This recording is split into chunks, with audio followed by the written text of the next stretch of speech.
14ஆம் அதிகாரத்தில் 2 சம்பவங்களை படித்தோம். யெரொபெயாமுடைய பலிபீடத்தின் அனுபவங்களையும் வந்து சொன்ன தீர்க்கதரிசியுடைய கீழ்ப்படியாமையும் குறித்து நம்ம படிச்சிருக்கிறோம். இப்போ சாப்டர் 14க்கு உங்கள் வேதத்தை திருப்பிக் கொள்ளுங்க. அதிகாரம் 14 முதல் வசனத்தை வாசிக்கலாமா? அக்காலத்திலே யெரொபெயாமின் குமாரனாகிய அபியா வியாதியில் விழுந்தான். அப்பொழுது யெரொபெயாம் தன் மனைவியை பார்த்து, நீ எழுந்து நீ யெரொபெயாமின் மனைவி என்று ஒருவரும் அறியாதபடிக்கு வேஷம் மாறி சீலோவுக்கு போ, இந்த ஜனத்தின் மேல் நான் ராஜாவாவேன் என்று என்னோட சொன்ன தீர்க்கதரிசி ஆகிய அகியா அங்கே இருக்கிறான். என்ன தப்பு செஞ்சாரு முந்தின சாப்டர்ல? அப்படியே தேவனுக்கு விரோதமாக கீழ்ப்படியாமல் போயிட்டாரு. ஆனால் ஆபத்து வந்த உடனே ரகசியமாக தேவனுடைய உதவியை நாடுறார். இந்த சாப்டர் வாசிக்கும் போது முதல்லலாம் நான் நினச்சேன், என்ன தைரியம் பார்த்தியா, கஷ்டம் வரும்போது மட்டும் யாரை தேடுறாரு? கடவுளை தேடுறாரு அப்படின்னு தான் எனக்குள்ள எண்ணம் வந்துச்சு. ஆண்டவர் எனக்கு சொல்லி கொடுத்தாரு, இந்த தேசத்தில் எவ்வளவோ அரசியல் தலைவர்கள் எல்லாம் தங்கள் வாழ்க்கையில் கஷ்டம் வரும் பொழுது பல உபகாரங்களை தேடியும் கிடைக்காம போய் ரகசியமாக தேவ பிள்ளைங்களை தேடி வரணும். இல்லை உண்மையாக அப்படி நடக்கணுமா நடக்கக்கூடாதா? எனக்கு ஒரு ஆசை, சர்ச்சுக்கு தேடி வரணும், உபவாச ஜெபத்துக்கு வரணும், ஞாயிற்றுக்கிழமை ஆராதனையில் பின்னாடி வந்து உட்காந்து என் வாழ்க்கையில் நிம்மதியே இல்லை, எனக்கு சமாதானமே இல்லை அப்படின்னு எம்பிஸ் எம்எல்ஏஸ்லாம் இங்கே வரணும். அது எவ்வளோ நல்லா இருக்கும்ல. அமைச்சர்கள் வந்து தேவனை தேட வந்தா இப்படி நம்ம மைண்ட் வேறு மாதிரி கூட என்ன செய்யணும்? சிந்திக்கணும். தேசத்தில் மேல் நிலைமையில் இருக்கிறவங்களுக்கு கூட வாழ்க்கையின் பிரச்சனைகள் தீர்க்கப்படலை, அவங்களுக்கு சொல்யூஷன் தெரியல. நமக்கு தெரிகிற simple solution, cast thy burden upon the Lord for he careth for you அப்படின்னு நமக்கு தெரியுது. கர்த்தர் மேலே பாரத்தை வச்சிரு, அவர் உன்னைய ஆதரிப்பா, நீதிமான ஒருபோதும் தள்ளாட ஒட்டான்னு நமக்கு தெரியுது. ஆனால் அவங்களுக்கு தெரியல. கஷ்டம் வரும்போது அநேகர் ரகசியமாய் ஆண்டவர் என்ன செய்கிறாங்க? தேடுறாங்க.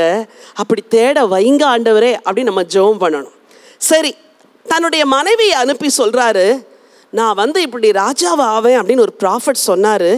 நீ என்ன செய்யி, அவருக்கு வயசாயிடுச்சு, கண் பார்வை கூட சரியாக தெரியாது, நீ வேஷம் மாறி நீ போய் பிள்ளை பிழைப்பானான்னு கேட்டுட்டு வா அப்படின்னு அனுப்புகிறார்.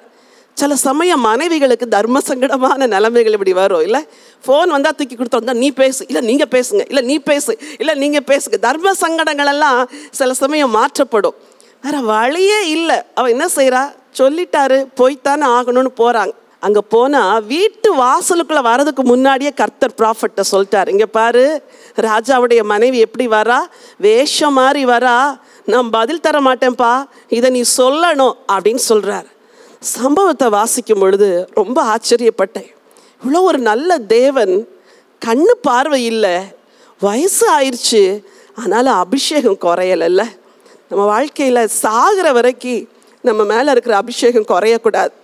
அவங்க நல்லா பவர்ஃபுல்லாக இருந்தாங்க, இப்பெல்லாம் அப்படி இல்லை அப்படிங்கிற ஒரு இழுக்கான ஒரு நிலைமை ஒரு விசுவாசிக்கும் ஒரு தேவ ஊழியருக்கு வரவே கூடாது.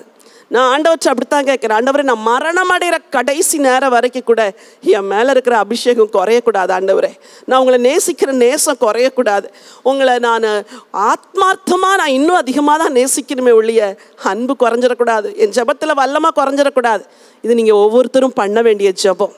உள்ள வாரா அழகா சொல்றாரு, யெரொபெயாமின் மனைவியே நீ வேஷம் மாறி வரியா, உன் பிள்ளை பிழைப்பானான்னு கேட்டு வர்றியா, அவன் பிழைக்க மாட்டான், போய் சொல்லு அப்படின்ட்டார். வாசிக்கலாமா அந்த வசனத்தை? கர்த்தர் அகியாவிடத்தில், இதோ யெரொபெயாமின் மனைவி வியாதியாயிருக்கிற தன் குமாரனுக்காக உன்னை ஒரு விசேஷம் கேட்க வருகிறாள், நீ அவளுக்கு இன்னென்ன பிரகாரமாக சொல்ல வேண்டும், அவள் உட்பிரவேசிக்கிற போது தன்னை அந்நிய ஸ்திரீயாக காண்பிப்பாள் என்று தெளிவா சொல்லிட்டாரு. அவ வரும்போதே இப்படிலாம் இப்படி பேசணுங்க. ஆண்டவர் நம்மகிட்ட கேட்கணும்ப்பா, நீங்க ஜீவன் உள்ள தேவன் இல்லையாப்பா, நடக்க போற காரியங்களை எங்களுக்கு இப்படி சொல்லுங்கப்பா, நாங்க ஏன் மாயைக்கு பின்னாடி போகணும், நாங்க ஏன் அங்க போகணும்? அழகா சொல்றார், போ, துக்க செய்தி உனக்கு சொல்ல வந்தேன். அடுத்த வசனம் வாசிமா. ஆகையால் வாசற்படிக்குள் பிரவேசிக்கும் அவளுடைய நடையின் சத்தத்தை அகியா கேட்டவுடனே அவன், யெரொபெயாமின் மனைவியே உள்ளே வா, உன்னை அந்நிய ஸ்திரீயாக காண்பிக்கிறது என்ன, துக்க செய்தியை உனக்கு அறிவிக்க நான் அனுப்பப்பட்டேன். ஏன் தெரியுமா? அடுத்த வசனங்களை நீங்க வீட்டில் போய் வாசிங்க.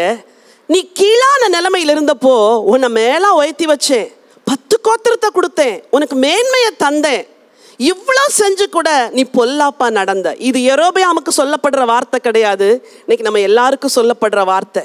20 வருஷத்துக்கு முன்னாடி நம்ம எப்படி இருந்தோம், 25 வருஷத்துக்கு முன்னாடி நம்ம வாழ்க்கை எப்படி இருந்துச்சு, கர்த்தர் எப்படி உயர்த்தி மேலே வச்சிருக்கிறாரு. இப்படி மேலே இருக்கும் பொழுது எவ்வளோ ஃபெய்த்ஃபுல்லாக, எவ்வளோ சின்சியராக, எவ்வளோ ஒரு அக்னியாக ஆண்டவரை சேவிக்கணும். அப்படி சேவிக்கலைன்னா இங்கே துக்கத்தோடு சொன்ன மாதிரி தான் நமக்கும் துக்கமாக சொல்லுவார். உன்னை இவ்வளோ உயர்த்தி வச்சேனே. அந்த வார்த்தையை ஒரு வசனத்தை வாசிக்க விரும்புகிறேன். 8வது வசனம். நான் ராஜ்ய பாரத்தை தாவீது வம்சத்தாரின் கையிலிருந்து பிடுங்கி, எப்படி இருக்குது பாருங்க, பிடுங்கி உனக்கு கொடுத்தேன். தாவீது கையிலேருந்து பிடுங்கினேன்ப்பா, பிடுங்கி உனக்கு கொடுத்தேன். என் தாசனாகிய தாவீது முகத்தை கூட நான் புறக்கணிச்சேன். ஒரு கோத்திரத்தை, சின்ன கோத்திரத்தை அவனுக்கு கொடுத்தேன். நீ இவ்வளோ வந்த பிறகு என்னை விட்டு தூரமாக போனிய. துக்கமாக சொல்கிறாரு. யெரொபெயாமின் மனைவி திரும்ப போறா, பிள்ளை செத்துறான். அந்த ஒரு வசனத்தை வாசிங்கம்மா, 12 வாசிங்க. ஆகையால் நீ எழுந்து உன் வீட்டுக்கு போ, உன் கால்கள் பட்டணத்திற்குள் பிரவேசிக்கையில் பிள்ளையாண்டான் செத்து போவான். அடுத்த வசனம். அவனுக்காக இஸ்ரவேலர் எல்லோரும் துக்கம் கொண்டாடி அவனை அடக்கம் பண்ணுவார்கள். சரி, இதுதான் சரித்திர சம்பவம். இந்த சாப்டர்ல ஒன்னே ஒன்று. 13வது அதிகாரத்தில் எத்தனை சரித்திர சம்பவம்? 2. இதுல ஒரே ஒரு சரித்திர சம்பவம் தான். இனிமே தான் நீங்க ரொம்ப கவனிக்கணும். சின்ன சின்ன சின்ன சின்ன சின்ன பாயிண்ட்ஸா இடையில வரும். குறிப்பா நான் சொல்ற வசனத்தை மட்டும் நீங்க நல்லா கவனிக்கணும். இப்ப என்னோட கூட 19வது வசனத்தை வாசிங்க. யெரொபெயாம் யுத்தம் பண்ணினதும் ஆண்டதுமான அவனுடைய மற்ற வர்த்தமானங்கள் இஸ்ரவேல் ராஜாக்களின் நாளாகம புஸ்தகத்தில் எழுதியிருக்கிறது. பக்கத்துல 2 நாளாகமம் 13 எழுதிக்கோங்க. அந்த வசனத்துக்கு பக்கத்துல எழுதுங்க. 2 நாளாகமம் 13 எங்க எழுதியிருக்குது? நீங்க அடுத்த நாளாகமத்தை படிக்கும்போது 1 ராஜாக்கள் 14 நீங்க குறிச்சு வச்சுக்கணும். சரி, இப்போ 20வது வசனம் வாசிங்க. யெரொபெயாம் ராஜ்யபாரம் பண்ணின காலம் 22 வருஷம். இப்போ நீங்க சில காரியங்களை பாயிண்ட்ஸா படிக்கணும், உங்க மைண்ட் அதுக்குள்ள போடணும். யெரொபெயாம் ராஜ்யபாரம் பண்ணின காலங்கள் எத்தனை? 22. வாசிமா. அவன் தன் பிதாக்களோட நித்திரை அடைந்த பின்பு அவன் குமாரனாகிய நாதாப் அவன் ஸ்தானத்தில் ராஜாவானான். யெரொபெயாம் அடுத்து யாரு ராஜாவாரா? அபியா என்ன செஞ்சுட்டா? ஒரு பிள்ளை இறந்துருச்சு, அடுத்த பிள்ளை ராஜாவாகிறார். ஸோ ஹிஸ்ட்ரியில் ஃபஸ்ட்டு கிளாஸில் ஒரு ராஜாக்களை குறித்து ஒரு சார்ட் உங்கள் கையில் கொடுத்துருப்பாங்க, வரிசையாக லிஸ்ட்டு. நீங்கள் படிக்கும்போது இந்த ஹிஸ்ட்ரியை மைண்டில் வச்சுட்டு படிக்கணும், சரியா? யெரொபெயாம் அடுத்து இப்போ யார் ராஜா? நாதாப் ராஜாவாகிறார். நாதாபை பற்றி சுருக்கமாக தான் கொஞ்சம் தான் விஷயம் சொல்லியிருக்குது. என்ன சொல்லியிருக்குதுன்னு வாசிக்க விரும்புகிறேன். 21 வாசிங்க. சாலமோனின் குமாரனாகிய ரெகோபெயாம் யூதாவிலே ராஜ்யபாரம் பண்ணினான். ரெகோபெயாம் ராஜாவாகிற போது 41 வயதாயிருந்து கர்த்தர் தம்முடைய நாமம் விளங்கும்படி இஸ்ரவேல் கோத்திரம். நல்லா கவனிங்க. இவ்வளோ நேரம் யாரை பற்றி படிச்சுட்டு இருந்தீங்க? யெரொபெயாம். இப்படிதான் வசனம் மாறி மாறி வரும்போது தான் நமக்கு புரியாது. இந்த மாதிரி இடத்துல நீங்கள் கொஞ்சம் கவனமாக இருக்கணும். இது வரைக்கும் யாரை குறித்து படித்தோம்? உடனே திடீர்னு அடுத்த வசனம் யாரை குறித்து சொல்லுது? என்ன சொல்லுது? திரும்ப வாசிங்க. சாலமோனின் குமாரனாகிய ரெகோபெயாம் யூதாவிலே ராஜ்யபாரம் பண்ணினான். சரி. ரெகோபெயாம் ராஜாவாகிற போது 41 வயதாயிருந்து கர்த்தர் தம்முடைய நாமம் விளங்கும்படி இஸ்ரவேல் கோத்திரங்களில் எல்லாம் தெரிந்து கொண்ட நகரமாகிய எருசலேமிலே 17 வருஷம் ராஜ்யபாரம் பண்ணினான். இப்ப யாரை பத்தி சொல்லுது? நீங்க பதில் சொல்லியே ஆகணும். யாரை பத்தி சொல்லுது? இதுவரைக்கும் யெரொபெயாம் படிச்சோம், அவன் மரணத்தை குறித்து படிச்சிட்டோம். நாதாப் ராஜாவாகிறான் அப்படின்ட்டு அதோட நிறுத்திட்டு இப்போ யூதாவுக்கு வந்துட்டு இந்த கிங்ஸ் புக்கு ஃபுல்லாமே கொஞ்ச நேரம் இஸ்ரவேலை பற்றி சொல்லும், கொஞ்ச நேரம் யூதாவை பற்றி சொல்லும். இப்போ இந்த ரெகோபெயாம் எப்படி ஆட்சி செஞ்சான்? தேசத்தில் அப்போஸ்டசி, எல்லாம் பின்மாற்றம், எல்லாம் தேவனை விட்டு விலகின நிலைமை, தேச துரோகம், இதெல்லாம் நடக்குது. அவை ராஜ்யபாரம் எப்படி இருந்துச்சு? அந்த வசனத்தை வாசிங்க.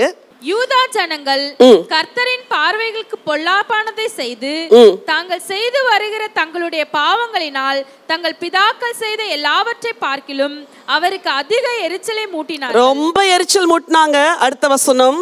அவர்களும் உயர்ந்த சகல மேட்டின் மேலும் பச்சையான சகல மரத்தின் கீழும் மேடைகளையும் சிலைகளையும் தோப்பு விக்கிரகங்களையும் தங்களுக்கு உண்டாக்கினார்கள். சரி, ரெகோபெயாம் காலத்துல ஆட்சி எப்படி இருக்குது தெரியுதா? புரியுதா? சிஸ்டர்ஸ்க்கு புரியுதா? பிரதர்ஸ்க்கு புரியுதா? தேசம் தேவனை விட்டு விலகிருச்சு, அந்நிய தேவர்களை வணங்க ஆரம்பிக்கிறாங்க. ஆண்டவர் கோபம் வருமா வராதா? கட்டாயம் வரும். உடனே ஒரு எதிரி அனுப்பிடுறாரு. வாசிக்கலாம் அந்த வசனம் 25 வாசிங்க. ரெகோபெயாம் ராஜ்யபாரம் பண்ணும் 5ஆம் வருஷத்திலே எகிப்தின் ராஜாவாகிய சீஷாக் எருசலேமுக்கு விரோதமாய் வந்து கர்த்தருடைய ஆலயத்தின் பொக்கிஷங்களையும் ராஜாவுடைய அரண்மனையின் பொக்கிஷங்களையும். எகிப்தின் ராஜாவாகிய சீஷாக் என்பவன் வருகிறார். வந்து கர்த்தருடைய ஆலயத்தின் பொக்கிஷம், அரண்மனை பொக்கிஷம் எல்லாத்தையும் வாரிட்டு போயிடுறாராம். கொஞ்சம் யோசிங்க, அந்த தேசத்துடைய க்ளோரியே அந்த தேவனுடைய ஆலயம் தான், அங்கே இருக்கிற பொக்கிஷன் தான். ஆண்டவர் எல்லாத்தையும் சூறையாட ஒப்பு கொடுத்துட்டார். மகிமை இஸ்ரவேலை விட்டு விலகிட்டு அப்படின்னு சில வசனங்கள் வாசிப்போம். நம்ம லைஃப்பில் காட் கொடுத்த க்ளோரி ஒரு நாள் விலகக்கூடாது, ஒரு நாள் விலகக்கூடாது. ஒவ்வொருத்தருக்கும் ஒரு க்ளோரி கொடுத்துருப்பார், ஒவ்வொருத்தருக்கும் ஒரு மகிமை கொடுத்துருப்பார். நட்சத்திரங்களில் ஒவ்வொரு நட்சத்திரக்குள்ள மகிமை வேற வேற. உங்கள் மகிமை வேற, என் மகிமை வேற. மகிமையை ஒரு நாள் இழந்துடக்கூடாது. இங்கே அப்படிதான் எல்லாத்தையும் சீஷாக் என்ற ராஜா வந்து கொள்ளையாடிட்டு போயிட்டானா. அதுக்கு பிறகு சரித்திரத்தில் என்ன நடக்குது வாசிங்க 29. ரெகோபெயாமின் மற்ற வர்த்தமானங்களும் அவன் செய்தவை யாவும் யூதாவுடைய ராஜாக்களின் நாளாகம புஸ்தகத்தில் அல்லவோ எழுதியிருக்கிறது. ரெகோபெயாமுக்கும் எரோபெயாமுக்கும் அவர்கள் இருந்த நாட்களில் எல்லாம் யுத்தம் நடந்து கொண்டிருந்தது. பொன்னெல்லாம் தூக்கிட்டு போன பிறகு அதுக்கு பதிலாக வெண்கலத்தை செஞ்சு வச்சாரு அப்படின்னு போட்டிருக்கு. வெண்கல பரிசுங்களாம், ஜஸ்ட் ஒரு மன திருப்திக்காக. முந்தியெல்லாம் ஜோமன்னா தேவ பிரசன்னம், இப்போ பிரசன்னத்தை இழந்துட்டேன் ஏதோ சில காரியத்தில், ஆனாலும் ஜோம் பண்ணுறேன். இப்படி காம்ப்ரமைஸ் பண்ணி தான் வாழ்க்கையில் பல வேளைகளை நம்ம இன்னும் இழந்ததை பெற்றுக்காமல் இருக்கிறோம். போனது பொண்ணு, செஞ்சு வச்சது வெண்கலம். நம்ம வாழ்க்கையில் அப்படி செய்யக்கூடாது. எப்போவுமே செகண்ட் குவாலிட்டி கிறிஸ்டியன்ஸாக இருக்கக்கூடாது, ஃபர்ஸ்ட் குவாலிட்டியாக தான் இருக்கணும். அவன் கொண்டு போன பிறகு வெண்கலத்தை செஞ்சு வச்சாராம். அவனுடைய வர்த்தமானங்கள்லாம் என்ன அப்படின்னு வாசிக்கிறோம். கடைசி வசனத்தை வாசிங்க.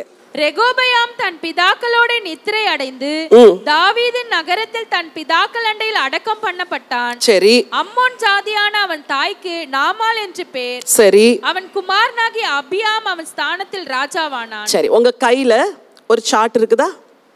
அதை கொஞ்சம் எடுத்துக்கிறீங்களா? மேலேருந்து எந்த ராஜாலாம் இருக்கிறாரு? சவுல், தாவீது, சாலமோன். ராஜ்ய ரெண்டா பிரியுதா? இடது பக்கம் யாரு? ரெகோபெயாம். எந்த ராஜா? வலது பக்கம் யாரு? எரோபெயாம். எந்த ராஜா? சரி, இந்த ராஜா எத்தனை வருஷம் ஆட்சி செய்கிறாரு? பக்கத்தில் போட்டிருக்குல்ல, 22 இயர்ஸ். ரெகோபெயாம் எத்தனை வருஷம் ஆட்சி செய்கிறாரு? 17 வருஷம். சரி, நல்லா கவனிங்க. எரோபெயாம் எத்தனை வருஷம் ஆட்சி செஞ்சாரு? என்ன பாருங்க, எரோபெயாம் எத்தனை வருஷம்? 22. ரெகோபெயாம் எத்தனை வருஷம்? அப்போ அவரை விட இவர் கொஞ்சம் எக்ஸ்ட்ராவாக ஆட்சி செய்கிறார். அங்கே 17லே முடிஞ்சிருச்சு, இவர் எக்ஸ்ட்ராவாக ஆட்சி செய்கிறார். எரோபெயாமிலிருந்து ஒரு ஆரோ மார்க் வருதா? யாருக்கு நேராக வருது? நல்லா பார்த்து சொல்லுங்க. அபியாம். எரோபெயாமிலேருந்து யாருக்கு நேராக வருது? அபியாம். அவர் இன்னும் ஆட்சி செய்கிறாரு. இங்கே 17 வருஷத்துலேயே போயிட்டாங்க. அவங்க இன்னும் 22 இயர்ஸ் எக்ஸ்ட்ரா ஆட்சி செய்கிறாங்க, 5 வருஷம் எக்ஸ்ட்ரா ஆட்சி செய்கிறாங்க. அந்த 18வது வருஷத்தில் இங்கே யார் ராஜாவாரா அப்படின்னு ஒரு வசனம் சொல்லுது. 15:1 வாசிங்க. நேபாத்தின் குமாரனாகிய எரோபெயாம் என்னும் ராஜாவின் 18ஆம் வருஷத்திலே. இப்போ சாட்டை பார்த்துக்கிட்டே இந்த வசனத்தை வாசிங்க. நேபாத்தின் குமாரனாகிய எரோபெயாம் என்னும் ராஜாவின் 18வது வருஷத்திலே அபியாம் யூதாவின் மேல் ராஜாவாகி. யூதால யாரு ராஜாவானா? அந்த சாட்டை பார்த்து வசனத்தை பார்க்காம நீங்களே சொல்லுங்க. எரோபெயாமின், இப்படி சொல்லணும், இஸ்ரவேலின் ராஜாவாகிய எரோபெயாமின் 18ஆம் வருஷத்திலே. அபியாம்னு சொல்லக்கூடாது, யூதாவின் ராஜாவாகிய ரெகோபெயாமின் மகனாகிய அபியாம் ராஜாவானார். இந்த ஒரு எக்ஸாம்பிள், இதை வச்சு இந்த சார்ட்ல போட்டிருக்கிற எல்லா வசனத்தையும் நீங்க வீட்டில் போய் படிக்கணும். இன்னும் 2-3 எக்ஸாம்பிள் சொல்லித்தாரேன். இப்படி கூட எடுத்துக்கலாமே. வாசிக்கிறீங்களா? 15:9 வாசிங்க. இஸ்ரவேலின் ராஜாவாகிய எரோபெயாமின் 20ஆம் வருஷத்திலே ஆசா யூதாவின் மேல் ராஜாவாகி. எப்படியா? இஸ்ரவேல் ஆரோ மார்க் எங்கே போட்டிருக்குதுன்னு நீங்கள் பார்த்துக்கணும். சரியா? அந்த கோட்டில் ஒரு ஆரோ மார்க் இருக்குது. இப்போ சொல்லுங்க, இஸ்ரவேலின் ராஜாவாகிய யெரொபெயாமின் 20வது வருஷத்திலே யூதாவின் ராஜாவாகிய, எப்படி சொல்லணும், அபியாமின் குமாரனா, அப்படிதான் வரும் பைபிளில் எல்லா இடத்துலையும். அபியாமின் குமாரனாகிய ஆசா ராஜாவானான். நமக்கு இப்படியெல்லாம் படிக்கும்போது கன்ஃபியூஷன் இருக்கும். ஆனால் இந்த ஒரு சின்ன சார்ட்டு இந்த கன்ஃபியூஷனை உங்களுக்கு வந்து கிளியர் பண்ணிடும். ஒவ்வொரு ஆரோ மார்க்கும் எதுக்கு நேராக போகுதுன்னு பார்த்துட்டு அந்த வசனத்தை வச்சு அந்த ஆரோ மார்க் இந்த ராஜாவுடைய இத்தனை வருஷத்தில் இந்த ராஜாவானான்னு படிச்சிங்கன்னா உங்களுக்கு கன்ஃபியூஷனே இருக்காது. சரிதானா? இன்னும் கூட கொஞ்சம் அந்த சாப்டர்லாம் நம்ம படிக்கலை, ஆனால் உங்களுக்கு உதாரணத்துக்காக வாசிக்க விரும்புகிறேன். 15-25 வாசிங்க. இப்போ ஆரோ மார்க் எந்த பக்கம் இருக்குது? ஆரோ மார்க் எந்த பக்கம் இருக்குது? ரைட் சைடில். ஆசா எத்தனை வருஷம் அரசாட்சி செஞ்சாரு? இவர் ரொம்ப வருஷம் ஆட்சி செஞ்சாரு. அவர் ஆட்சி செஞ்ச 41 இயர்ஸில் இங்கே நிறைய பேர் அடுத்தடுத்து வந்துட்டாங்க. அதுதான் வசனம் சொல்லுது. இப்போ நீங்கள் வாசிக்க போறீங்க 15-25. எல்லாரும் 15-25 எடுத்துக்கோங்க. கையில் பைபிள் இருக்கணும். ரைட் சைடில் நீங்கள் ஆரோ மார்க்கையும் பார்த்துக்கணும். வாசிங்க 15-25. யூதாவின் ராஜாவாகிய ஆசாவின் 2ஆம் வருஷத்திலே, சார்ட்டை பார்க்குறீங்களா? யூதாவின் ராஜாவாகிய ஆசாவின் 2ஆம் வருஷத்திலே யெரொபெயாமின் குமாரனாகிய நாதாப், எப்படி சொல்லி இருக்குது மேல? யெரொபெயாமின் குமாரனாகிய நாதாப் இஸ்ரவேலின் மேல் ராஜாவாகி 2 வருஷம் இஸ்ரவேலின் மேல் ராஜ்யபாரம் பண்ணினான். இப்ப வசனத்தை பார்க்காம நீங்களே சொல்லுங்க பார்க்கலாம். யூதாவின் ராஜாவாகிய அபியாமி, சாட்டை பார்த்து சொல்லுங்க. அபியாமின் குமாரனாகிய ஆசாவின் 2ஆம் வருஷத்திலே இஸ்ரவேலின் ராஜாவாகிய யெரொபெயாமின் குமாரன் நாதா. சூப்பர், ரொம்ப அழகா கேட்ச் பண்ணிட்டீங்க.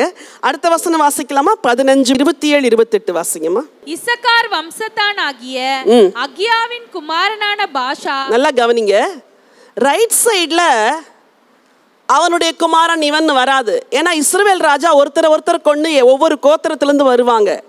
லெஃப்ட் சைட்ல யூதா ராஜா தான் அவன் குமாரனாக இவன் அப்படின்னு வரும். புரியுதா உங்களுக்கு? இஸ்ரவேல்ல ஒருத்தர் வெட்டி கொண்டுட்டு அடுத்தடுத்து வேற கோத்திரத்துலேருந்து வந்துக்கிட்டே இருப்பாங்க. இங்கே அப்படி இல்லை. ஆண்டவர் டேவிட்க்கு ப்ராமிஸ் பண்ணார்ல, அதனால கரெக்டாக அப்பா பிள்ளைன்னு தான் வரும். 28 வாசிங்க. பாஷா யூதாவின் ராஜாவாகிய ஆசாவின் 3ஆம் வருஷத்திலே அவனை கொன்று போட்ட பின் அவன் ஸ்தானத்தில் ராஜாவானான். நல்லா கவனிங்க. செய்தி என்ன சொல்லுது? யாரை குறித்து சொல்லுது? பாஷா. யாரை கொன்று போட்டான்? அதுக்கு மேல யார் இருந்துச்சு? திரும்ப இதான் இந்த கன்ஃபியூஷனுக்கு தான் உங்களை நான் படிக்க சொல்றேன். திரும்ப வாசிங்க. பாஷா யூதாவின் ராஜாவாகிய ஆசாவை கொன்று போடல. ஆசாவுடைய 3ஆவது வருஷத்துல அவனை கொன்று போட்டானா முன்னாடி யாரு கிங் இருந்தா? நாதாபை கொன்று போட்டுட்டு பாஷா என்ன செய்யறாரு? புரியுது? ஆசாவை கொண்டு போடல. ஆசாவுடைய 3ஆவது வருஷத்துல பாஷா நாதாபை கொன்று போட்டான். ஒருவேளை டிவியில் பார்க்குறவங்களுக்கு ரொம்ப கன்ஃபியூஷனாக இருக்கும். உங்களுக்கு சார்ட்டெல்லாம் போட்டு எக்ஸ்பிளைன் பண்ணுறோம் பாருங்க. ஆசாவுடைய 3ஆவது வருஷத்தில் பாஷா ராஜா வாரான். ஆனால் யாரை கொலை செஞ்சுட்டு ராஜா வாரா? சரி, அடுத்த வசனம் வாசிங்க. 16:8. யூதாவின் ராஜாவான ஆசாவின் 26ஆம் வருஷத்திலே. ஆசாவின் எத்தனாவது வருஷத்துல? ஆரோ மார்க்ல எத்தனாவது வருஷம் போட்டிருக்கு? 26வது வருஷத்திலே. யார்கிட்ட யாருக்கு வருது? ஆசாட்டந்து ஏலாக்கு வருது. 26வது வருஷத்திலே பாஷாவின் குமாரனாகிய ஏலா. இப்போ ஒரு பிள்ளை அப்படி வராரு. பாஷாவின் குமாரனாகிய ஏலா இஸ்ரவேலின் மேல் திர்சாவிலே ராஜாவாகி 2 வருஷம் அரசாண்டான். நீங்க இப்ப சொல்லுங்க பார்க்கலாம். யூதாவின் ராஜாவாகிய, தப்பா சொல்லக்கூடாது, நல்லா சொல்லுங்க பார்க்கலாம். யூதாவின் ராஜாவாகிய ஆசாவின் 26ஆம் வருஷத்திலே இஸ்ரவேலின் ராஜாவாகிய பாஷாவின் குமாரன் ஏலா ராஜாவானான். புரியுதா? இங்க வந்து அப்பாவுடைய பிள்ளை வந்துட்டார். அடுத்த வசனம் வாசிங்க பார்க்கலாம். 16:10. சிம்ரி உள்ளே புகுந்து யூதாவின் ராஜாவாகிய ஆசாவின். சரி, இதை வந்து உங்களுக்கு சரித்திரத்தை சொன்னாதான் புரியும். இப்போ கொஞ்சம் சாப்டருக்குள்ளே போயிட்டு அப்புறம் உங்களுக்கு இந்த சார்ட்டை நான் சொல்லித்தர விரும்புகிறேன். வாசிக்கலாம். அடுத்த சாப்டர் எடுத்துக்கோங்க. அதிகாரம் 15 வாசிக்கலாமா? முதல் வசனத்திலிருந்து. நேபாத்தின் குமாரனாகிய யெரொபெயாம் என்னும் ராஜாவின் 18ஆம் வருஷத்திலே அபியாம் யெரொபெயாமுடைய அப்பா பேர் என்னது? சொல்லப்படல. நான் இங்க சொல்லப்பட்டிருக்கு. சார்ட்ல இல்ல, நான் இங்க சொல்லப்பட்டிருக்கு. யெரொபெயாமுடைய அப்பா பேர் என்னது? நேபாத். நேபாத்தின் குமாரனாகிய யெரொபெயாம் என்னும் ராஜாவின் 18வது வருஷத்திலே அபியாம் யூதாவின் மேல் ராஜாவாகி. ஃபர்ஸ்ட் ஆரோ இல்ல, ஃபர்ஸ்ட் ஆரோ புரியுதா? ஃபர்ஸ்ட் ஆரோவை தான் நம்ம இப்ப வாசிக்கிறோம். யூதாவின் மேல் ராஜாவாகி 3 வருஷம் எருசலேமில் ராஜ்யபாரம் பண்ணினான். அப்சலோமின் குமாரத்தி ஆகிய அவனுடைய தாயின் பேர் மாகாள். பாருங்க, எல்லா இடத்துலையும் நம்ம ஏற்கனவே பிரதர் இன்ட்ரோடக்ஷன்ல சொல்லியிருப்பாங்க. பொதுவா யாருடைய பேர் சொல்லப்படும்? அம்மாங்க பேரு தான் சொல்லப்படும். ஏன்னா பல அம்மாங்கள் இருக்கிறதுனால எந்த அம்மாவுக்கு அவர் பிறந்தாரு அப்படிங்கிறது சொல்லப்படும். சரி, அடுத்த வசனம் வாசிங்க. தன் தகப்பன் தனக்கு முன் செய்த எல்லா பாவங்களிலும் அவன் நடந்தான். அவன் இருதயம் அவன் தகப்பனாகிய தாவீதின் இருதயத்தை போல் தன் தேவனாகிய கர்த்தருக்கு முன்பாக உத்தமமாய் இருக்கவில்லை. ஆனாலும் தாவீதின் நிமித்தம் அவனுடைய தேவனாகிய கர்த்தர் அவனுக்கு பிற்பாடு அவன் குமாரனை எழும்ப பண்ணுகிறதினாலும் எருசலேமை நிலைநிறுத்துகிறதினாலும் அவனுக்கு எருசலேமில் ஒரு விளக்கை கட்டளையிட்டு வந்தார். சரி, இப்போ இந்த வசனம் எந்த ராஜாவை பத்தி சொல்லுது? ஏன்னா நீங்கள் வாசிக்கிறதெல்லாம் கேட்குறீங்க, ஆனால் உண்மையாக உங்களுக்கு புரியுதான்னு எனக்கு தெரியல. இந்த வசனம் எந்த ராஜாவை பற்றி சொல்லுது? முதல் வசனம் வாசிங்க. நேபாத்தின் குமாரனாகிய யெரொபெயாம் என்னும் ராஜாவின் 18ஆம் வருஷத்திலே அபியாம் யூதாவின் மேல் ராஜாவாகி. 1வது வசனத்திலிருந்து 8வது வசனம் வரைக்கும். 8வது வசனம் என்ன சொல்லுது? வாசிங்க. அபியாம் தன் பிதாக்களோட நித்திரை அடைந்த பின் சரி அவனை தாவீதின் நகரத்தில் அடக்கம் பண்ணினார். சோ 1வது வசனத்திலிருந்து 8வது வசனம் வரைக்கும் அபியாம் என்ற ஒரு ராஜாவை பத்தி சொல்லுது. இந்த அபியாம் யாருடைய பையன்? தலை சுத்துதா? சரி, இவர் எப்படி ஆட்சி செஞ்சாரு? இவர் ஆட்சி இவ்வளவு மட்டும் தெரிஞ்சா போதும். வீட்டில் போய் குழம்பாதீங்க. இன்னைக்கு கிளாஸ் எடுத்தாங்க ஒண்ணுமே புரியலன்னா போய் சொல்லிடாதீங்க, சரியா? ஜஸ்ட் இந்த 15th சாப்டர்ல அடுத்தடுத்து ராஜாக்கள் வருவாங்க. 16th இன்னும் அடுத்தடுத்து ரொம்ப வந்துருவாங்க. சுருக்கமா சொல்றேன், 1ல இருந்து 8 வரைக்கும் அபியாம குறிச்சு சொல்லியிருக்குது. அவன் ஆட்சி எப்படி இருந்துச்சு? வாசிங்க. 3வது வசனம். தன் தகப்பன் தனக்கு முன் செய்த எல்லா பாவங்களிலும் அவன் நடந்தான். அவன் இருதயம் அவன் தகப்பனாகிய தாவீதின் இருதயத்தை போல் தன் தேவனாகிய கர்த்தருக்கு முன்பாக உத்தமமாய் இருக்கவில்லை. இவ்வளவு மட்டும் தெரிஞ்சா போதும். அவன் நல்ல ராஜாவா கெட்ட ராஜாவா? அது கூட சந்தேகம். அவன் நல்ல ராஜாவா கெட்ட ராஜாவா? தேவன் மேல உத்தமமா இருக்கலன்னா அவன் கெட்டவன் தானே. ஆனா தாவீதை பத்தி அழகா பைபிள் சொல்லுது. அவர் அழகா எழுதி வச்சிருக்கிறார் ஆண்டவர்.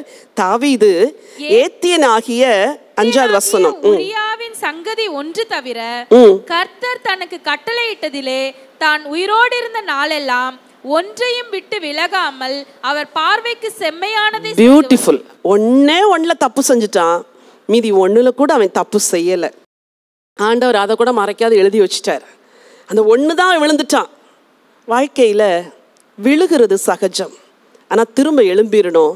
திரும்ப திரும்ப விழக்கூடாது. அநேக வாலிபர்கள் திரும்ப திரும்ப திரும்ப திரும்ப ஒரு பெண்ணை 1 வருஷம் லவ் பண்றது, அப்புறம் அடுத்த வருஷம் இன்னொரு பெண்ணை லவ் பண்றது, அப்புறம் அடுத்த வருஷத்துல 3 மாசத்துல இன்னொரு கேர்ள் பின்னாடி போறது. பாய்ஸ் மட்டும் இல்லை, கேர்ள்ஸ் கூட அப்படிதான். ஒரு பையன் பின்னாடி கொஞ்ச நாள் போறது. ஏன் இதை பேசுறேன்னு எனக்கு தெரியல. என் அன்பு வாலிப பிள்ளைங்களே, வாழ்க்கையில நீ ஒரு முறை விழுந்துட்டா எழும்பிரு. திரும்ப விழவே கூடாதுன்னு தீர்மானம் பண்ணு. ஆண்டவருக்காக நான் வைராக்கியமா வாழுவேன் அப்படின்னு டிசைட் பண்ணு. God will strengthen you. இந்த சின்ன வசனத்தை ஏன் எழுதி வச்சாருன்னா நமக்கு பாடமா எழுதி வச்சார். அவன் விழுந்தான், திரும்ப விழவே இல்லை. நீ விழுந்த, திரும்ப விழாத. ஆண்டவர்கிட்ட மன்னிப்பு கேட்டுட்டு எனக்கு பலன் தாங்கன்ட்டு திரும்ப ஓடு. பழச பிசாசு ஞாபகப்படுத்துவான். நீ சொல்லணும், இட் இஸ் ஃபர்கிவன். ஆண்டவர் மன்னிச்சிட்டாரு, சமுத்திரத்தின் ஆழத்துல போட்டாரு, முதுகுக்கு பின்னாடி போட்டாரு. நினைக்க மாட்டாரு. இங்க இருக்கிற எல்லாருமே பெரிய நீதிமான்கள் கிடையாது. எல்லாரும் we are all human beings. வாழ்க்கையில் விழுவது சகஜம். ஆனா விழுந்துட்டா திரும்ப விழக்கூடாதுங்கிற தீர்மானத்தோட ஓடணும். அதுதான் பரிசுத்த ஆவியானவர் நமக்கு கற்று தருகிறார். இன்னைக்கு ஆண்டவற்றை நம்ம பலன் கேட்போம், கர்த்தர் நமக்கு செய்வார்.